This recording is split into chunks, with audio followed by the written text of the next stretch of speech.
Okay guys, getting ready to do the waterproofing on the sump. It's all assembled here, glued up, and all the baffles are in. Everything's ready for the tank. If you look through here, we start on this end. This is the tower. Inside there'll be light diffuser that goes along the bottom with a foam pad that'll block the media off, but this is going to be the K2 media tower in here. First baffle set up here is going to have the sponge filters. The first water column goes up and over the top. The second water column here, you can see the baffle has a 2-inch pass through that goes underneath here into the next column here.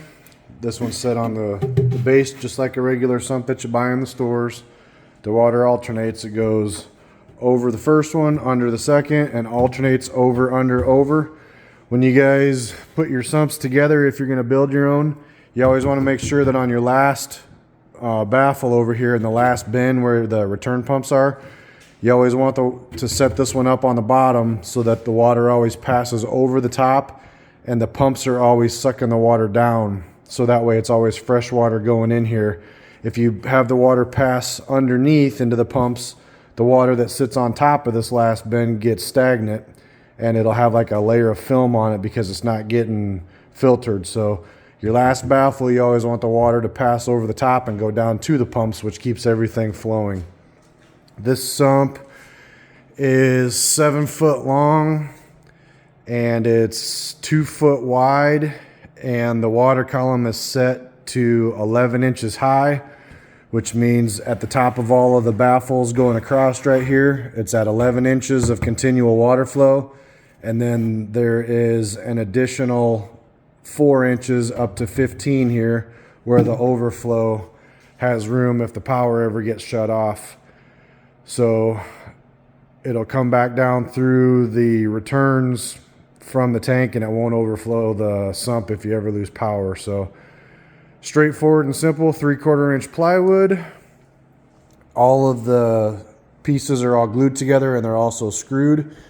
When you put this together, I personally recommend doing your box frame first and then cutting it so that it measures out to be on top of the base plate. And then you screw the base plate up into each side of your frames. The water pressure wants to push the sides out of the sump all the time with the water, with the weight of the water. If you screw from the sides down into the bottom, all you have is the screw heads going down into the base plate, and all of that water pressure just wants to keep pushing the sump. If you have the frame sitting on top of the base plate and you screw up into the sides from the bottom, those screws act like studs and they give you more support to hold all the weight of the water in. So I'm going to get ready and do the pond shield, get this glued up, or I'm sorry, get this all waterproofed up. It'll probably be about 5 coats, and I'll show you guys what it looks like when it's ready to go back into the house, and we're going to use it for underneath the 600.